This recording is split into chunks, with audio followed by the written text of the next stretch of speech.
Well, I have to say I'm pretty impressed with this Karcher Hoover. I don't usually buy this brand because it's like kind of, well, to me it's the kind of low end of the commercial side, but I went to the DIY shop this morning and I thought I really want to get this cleaned properly and sucked up, and I've always wanted one of these Hoovers that sucks water.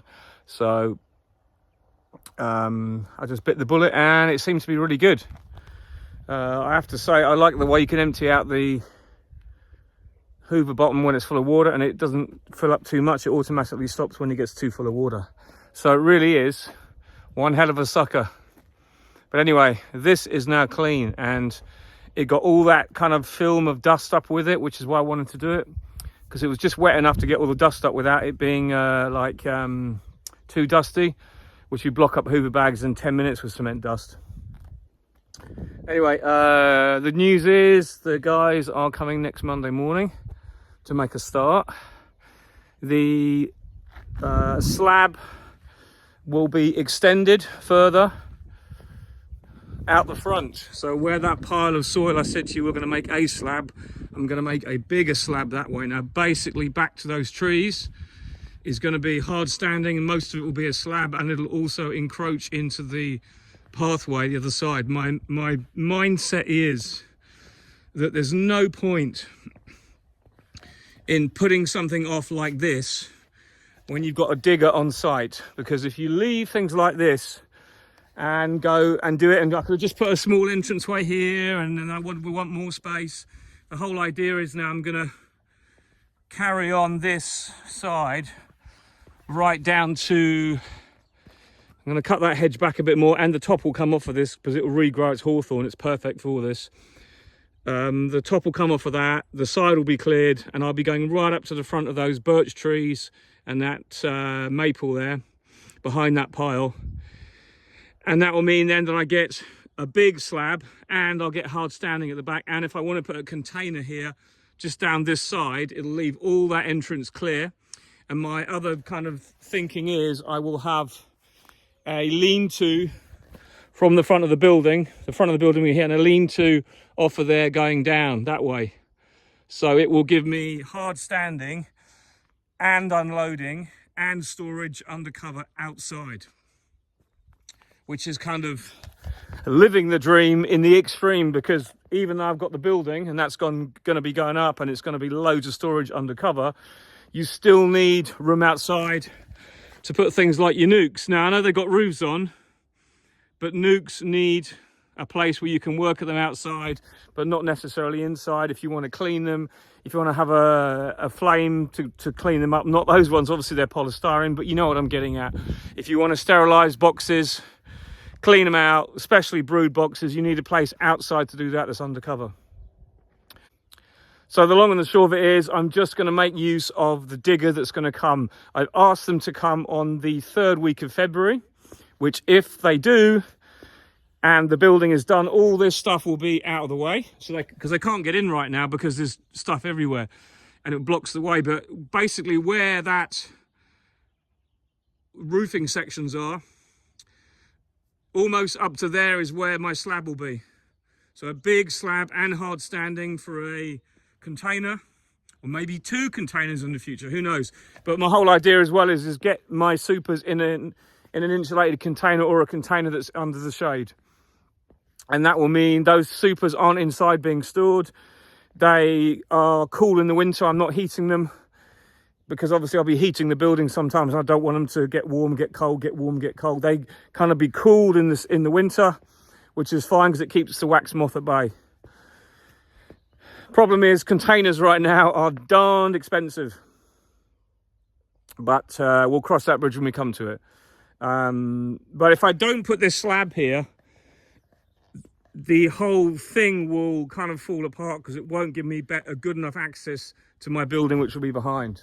Because obviously I want to be able to drive in here or reverse in, ideally reverse in most of the time. But if I drive up from here, right up here, that'll be hard. The hard standing is half done there. So we just got to do that last corner there and then continue it up to here and up to where those things are. And then this will be a slab as well. So I'll have a drain in the middle of the slab as well, draining away. So that's fine. But that's another thing to do. and the guy who's having the soil is actually happy to pay for this to be transported. That's all been sorted out as well. So the whole lot will go, and all the sub base, all this rock that's here, will make up my new driveway as well, and there's probably quite a bit of that. So it's actually really good. That is actually about 2 tons of it already, maybe 3 tons there. That will go underneath the driveway, and the topsoil will be dug off. Don't forget, this was a field before, so it's all good topsoil here. So I'm finally getting organised with that. So yeah, so what will happen is the building will start going up next week. If we can get it all up within 2 to 3 weeks, the plumber will come in. He will put in the underfloor heating system, and I'll be helping him as well. And that will then come up to about 50 mil on here, so approximately there. And then the rest will be covered with a liquid slurry, a shaplicky they call it, but I'm going to put also some metal grillage on it as well to reinforce it, especially in the entranceways and the main passages through. Because if I'm coming through with pallets that weigh like 600, 800 kilos, or 3 barrels of honey on, that's nearly a ton, I do not want this to fracture. I don't care what anyone says. A lot of people have said to me, oh, don't worry, because you'll have 5 inches of this liquid cement on top, and when that sets, it'll never move. I don't care. I'm not taking that risk, because I'm not doing this again. It's a big expense. It's got to be done properly. So also, we worked out what will happen. That marks, very roughly, the warming room this side, the extraction room this side. So the door will be here, a big white freezer door that you'll pull open, like that. I know it's not going to be electric, and it's not going to be a Star Trek door. It's just going to be a pull door, and that will get you into the extraction room. And then in front of you, you'll have another door that you can open here to the warming room.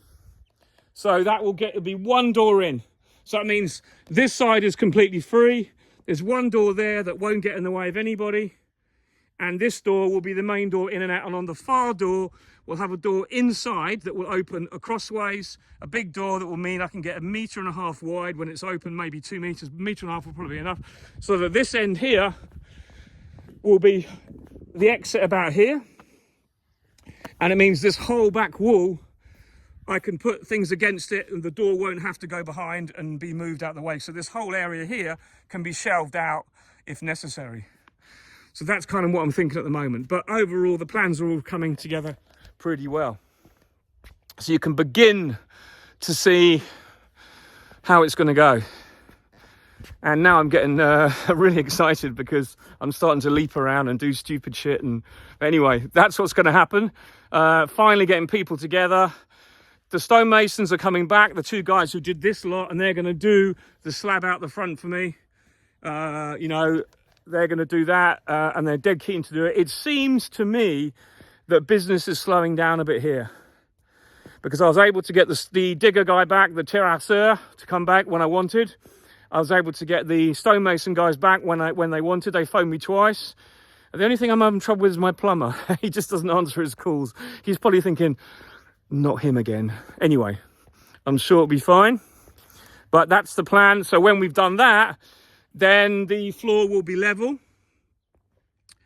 and it will just look like the same as this. But you'll see where the new flooring is, obviously, but it will be the same level.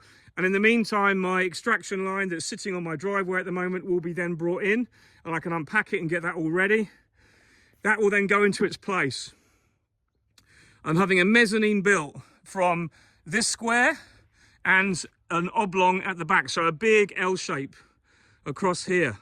And inside that, I'll have my warming room, and I'll have my extraction room built, as per the plans I decided to do before. So all this on top, up here, will be storage, extra storage. So it's all going to be really good. But now you can see it. Now I've got the water out, and the potential spa stroke massage area has now, I've gone out of that idea now. It's now just going to be a heated floor. Back to what it was before. But anyway, I'm just kind of overexcited, so ignore my rantings. I'll catch you next week when it all starts, and hopefully we'll have everything going up pretty quick. Take care and speak to you soon. Bye for now.